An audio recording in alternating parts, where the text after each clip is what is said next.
Kopya, kaya ang hatag ni Ma'am Marites o ni Ma'am Turan, ang GC, ang akong PowerPoint, basa-basahan na niyo dito. Pwede niyo makuha niyo kung Ma'am Tess nga, i-print, basahan niyo, pamati lang mo. Kaya magsuwat mo, pamati pa muna ako, kadugoyan ninyong pamati na ako, drawing mo ko ninyo. Maayo lang ang inyong pag-drawing, guwapo ko, ating pagkano, di mo gusto ko ito eh. Makasawa ba mo mag-grow daw talaga? Kaya si Lord God, nag-imo kaya siya parehas ang nagway. Char. Di ba? Sige. Ang atong simbahan, adunay tulo ka deposito, dili bangko. Deposito sa pagtuo. Kaya gitawag og deposit of faith. Mabasa na sa 2 Timoteo 1:14. Ako pasawa na. Ingon siya dito. Guard the good deposit that was entrusted to you. Guard it with the help of the Holy Spirit who lives in us. So dunay deposito sa pagtuo. Ang atong pagtuo tutulo ka deposito. Di parehas sa ubang lehiyon nga Biblia ra jud ang tanan.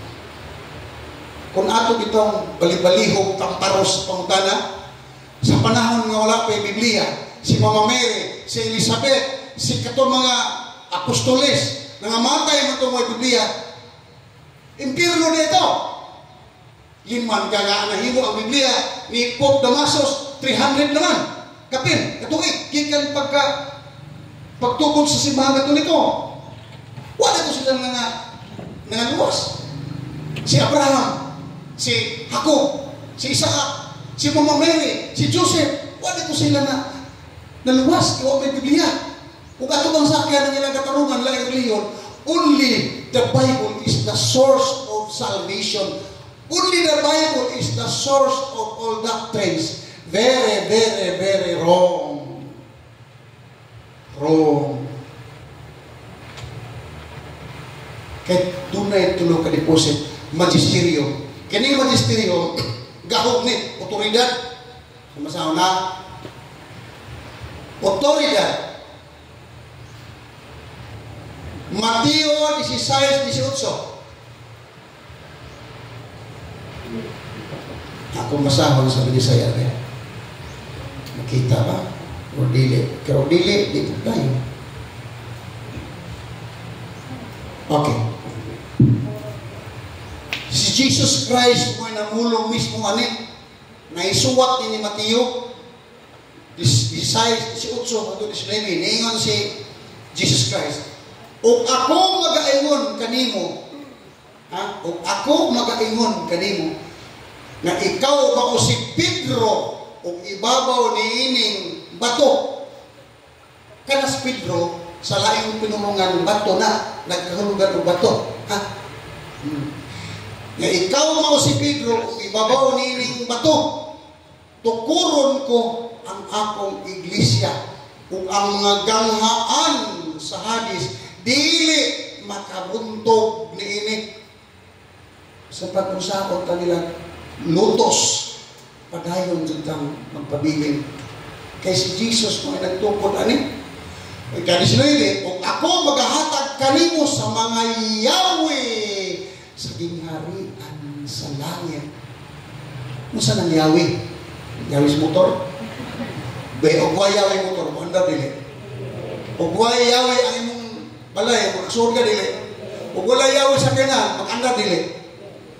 Ang Yahweh mga igsuon, gahong sa pagpanda, sa pagbuhi, pagpadayon. Yahweh, kinsa gitagaan sa Yahweh ni Jesus? Kinsa gitukuran ni Jesus sa iyang simbahan? Pedro. Ug bisan unsa nga imong pagabugkuson dinhi sa yuta, pagabugkuson usab sa langit. Grabe ka humo oy. Otoridad. Unsa ang Yahweh sabot? Otoridad. Kinsa gitagaan sa otoridad? Si Pedro. Karon. Kinsa mas Pedro sa atong simbahan? Ha? First Pilimirong, ay puta, memorize. Ato ko nung tanaw ng tinuod babe. Binuhat-buhat pa niya itong ipadayag ninyo mga igsoon. Dili, history ni. Ang sitawa? History. Sa ka na history? Mga tala sa nang labay panghitabok. Tanawar ako. Ganun sa si Jesus nagtukod o relihiyon o iglesia sa iyang edad. Pila edad ni Jesus na nagtukod o iglesia? Demani dyan na ha. Ayaw nagtarkita. Di mo pa di matarget kay dohara man ni. Try tayo. Tres. Pila edad ni Jesus? 33. Nagsugod siya si Jesus Christ sa iyang public life sa edad na 33. At ako kay nagsugod ko study Bible pero wa ko ni apil o sangyaw-sangyaw kay kinilagay ng limbasog ta na karon nga tuti na ko saan tuti? Tuti ko panite kita pagtukod ni Jesus Christ ang edad sa kalibutan 30 dili pa sa butang ang edad sa kalibutan 33. Pagkatao ni Jesus, mga brothers and sisters, nausap ang counting sa kalibutan. Ang katong years nga, wala pa si Jesus matao, kitawag po siya years BC. Years before Christ. Pagkatao niya, pagkahimugso, kitawag na years AD. Anno Domini. Years of the Lord. Pag edad niya 33 years old, mo ito'y edad bagong counting sa kalibutan 33 AD. Si Pedro ngayon itukuran ang nagsulat trabasa tibuok kalibutan bisag AI nakamao ni ini search mo AI encyclopedia sa encyclopedia ang nagsulat ng mga encyclopedia mga history books dili Romano Katoliko kay dili man ang imong libro ipagawas kung but-but para ba nang naubang reliyon, mga but-buton, kay but-buton, ilang utruhon ng Biblia, di na ba sila'y naghimo? O dili ba? Dili sila'y naggumpay, wala man ta maghimo Biblia, dili sila'y nagsulat pa. Mga but-buton, but-buton, bitaw ko na wanpoy, alas mahayo. But-buton sila buhat. Ako niya isulti ko niya kung sila mga but-buton. So, sa 33, nagtukod si Jesus relihiyon. Tanawa, si St. Peter, na, nakita ba ko? Kita? Atong padaktan, makita pa siya. Asa may ganahan niyo? Dako, gamay. Dako. Dako mo ko yung ganahan. Kana. Dako ka din mo, ganahan.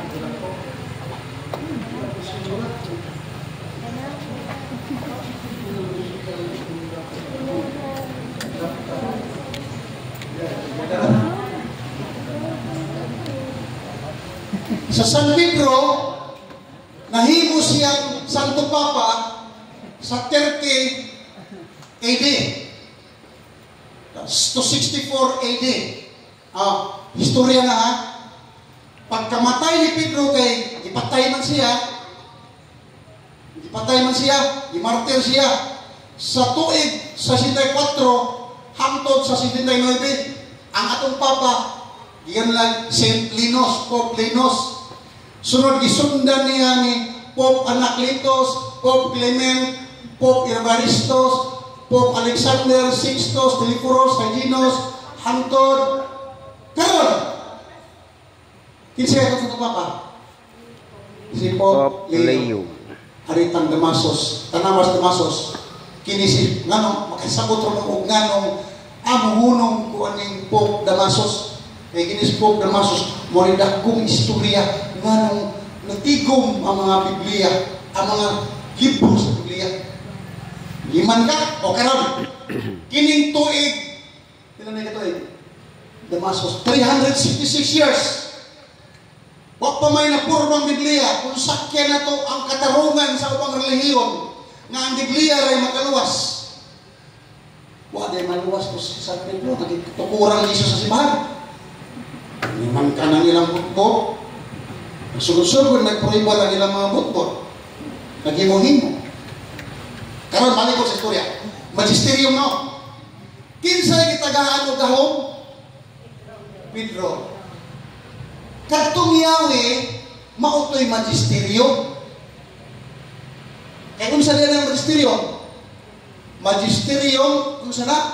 Gahom. Sa pagtudlo sa doktrina o gahom sa paghubad sa Biblia. Balik ko. Kung saan ang magisterium? Gahom sa pagtudlo sa mga doktrina. Kung saan ang doktrina? Pagtulunan. Balik ko. Ang magisterium, usa ka gahom. Nagihatag ni Jesus, ngadto ni Pedro, tudlo sa mga doktrina o paghubad sa Biblia. Gahom. Kini nga gahom, kisa naghatag? Kisa naghatag sa gahom? Si Jesus Christ. Asa mabasa? Mateo 16:18. Doon na ba tayo pagduda nga ang relihiyong Katoliko, Roman Catholic Church, Iglesia Katolika, Apostolika Romana, doon na ba tayo pagduda nga kini gibuhat og tao o gibuhat ni Jesus? Gitukod ni Jesus. Napabaylain? Napabaylain na gitukod ni Jesus? Wala na. Bulahan ba ta? Dili. May papangay si Lord God. Praise God! Sus, pagkalindot ba yung tao ni Ginoo? Anak niya at anime. Naato pa sila nihon. Balik ko sa magisterium. Adunay duha kagahom sa magisterium. Timan niya, sakta nga magisterium, otoridad. Kinsa may mo buhat sa otoridad sa simbahan na to, Santo Papa o Bishops. Kining pare, doon na ni sila pribilehiyo sa pagpadayag, pinaagi paghatag og gahom sa Santo Papa, gikan sa obispo, Santo Papa to the bishop to the priest. Dili pwede na ako magbuhat-buhat og interpretasyon sa Biblia. Dili pwede na kanay mga CFD kunuhay diri, kay CFD may maghimo-himo may among kaugaling personal na interpretasyon. We cannot do personal interpretation kay ang Santo Papa lamang o obispo mo'y adunay magisterium. Kanang ilahang naas lang relihiyon na naghubad-hubad sila sa kahulugan sa Biblia, dili na legal, pikit na scam. Kung sa ito nila? Scam. Kailan mo scam? Ang unang klase sa magisterium, itawag si Jao extraordinary magisterium. Kanang extraordinary magisterium, this refers to solemn infallible pronouncement made by Pope alone. Ang pagpasagot ng extraordinary magisterium, infallible teaching. Pag unsay gitudlo sa Papa, dili masayong na infallible, dili masayong. Pananglit, Immaculate Conception nga si Mama Mary ipanamkon nga walay buling sa sala. Kung ang tao moingon nga si Mama Mary may buling sa sala, na namastamas siya sa Dios, kay di pwede di ay nga si Jesus Christ nga Dios magpuyo dito sa taguang ka ni Mama Mary soul sa siyang kabuan nga si Mama Mary adunay buling sa sala. Di ba usa ka pagpakauaw sa Dios?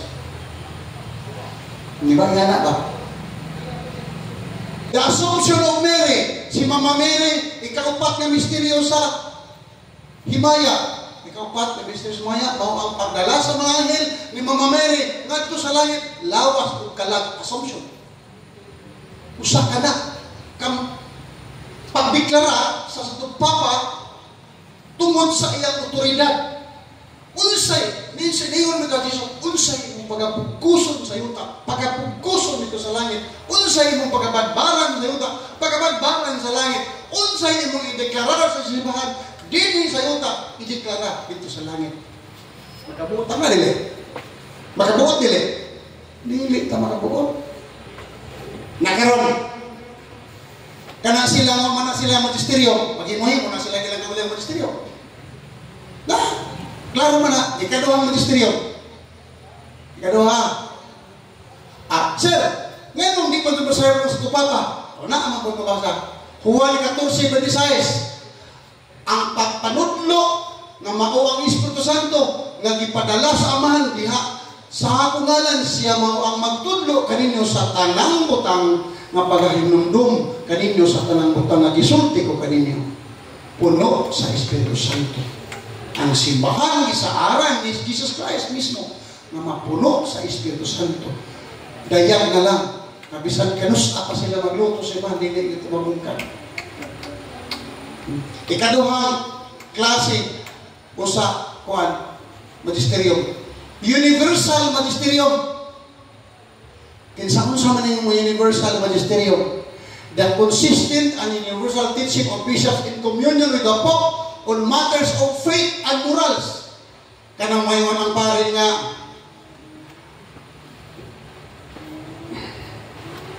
di pwede nga ang baji magigminyog baji. Dili pwede nga ang laki magigminyog laki. Ngano ba? Dili pwede nga ang milyo magigilabigit o na oy, bisa pagminyo og dimir. Nabikil naman mo. Sa to pa dito, ilang bigit ko braga, pwede dai. Pwede. Kinantanan itong pagtuo. Kining Apostles' Creed, I believe in God, kanang santos, kanang pag, kanina na ba, naglisgas na bataw, Diyos, nag-ampot at santos, wala. Wala na itong ampot. Ang kinigong binisaya, kinigong binisaya, daghang kahulugan. Yan pula. Kitang Katoliko,